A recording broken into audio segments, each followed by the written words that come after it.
The very concept of objective truth is fading out of the world. Lies will pass into history. And this week's opening quote comes from George Orwell.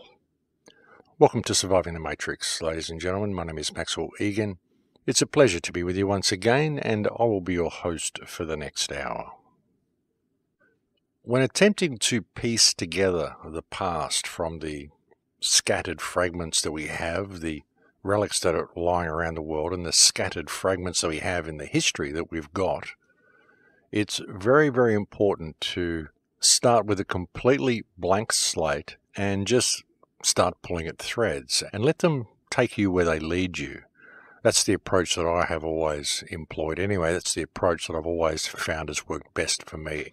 I don't ever start anything with a foregone conclusion of where it's going to go or by wanting it to go anywhere. I don't start off trying to confirm opinions that I've got or theories that I may hold. I simply pull at the threads and see where the threads lead me.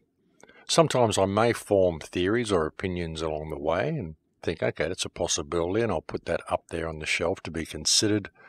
But I won't use that as a focus or use it as a point of reference to cloud my judgment on where the threads may lead me. I don't particularly want the threads to go in any particular direction because I don't have any stake in the outcome. There's no particular result that I want to be true.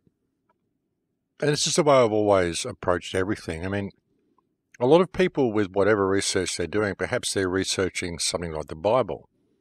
Often they will go into that research wanting to prove the Bible to be true or wanting to prove the Bible to be false. It'll be one of the two.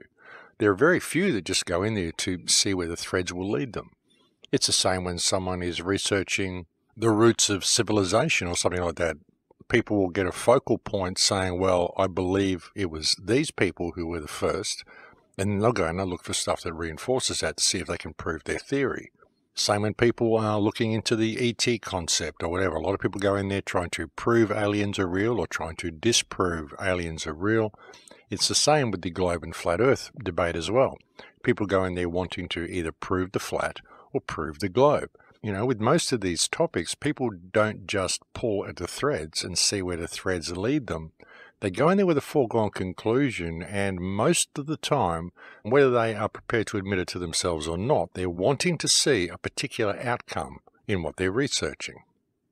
And they don't see so many other things because they're simply not prepared to look. And this is very much the case also in regard to history because people are simply not prepared to look outside the box that is given to them by academia. You know, I've always had this philosophy that belief is the enemy of knowledge, and I'm very careful of what I choose to believe because the rabbit hole that we're investigating goes so deep and there are so many red herrings along the way that you just never know where you're going to be led. So it's very, very important to keep an open mind through the entire process and not want for any particular outcome to be true in what you're researching.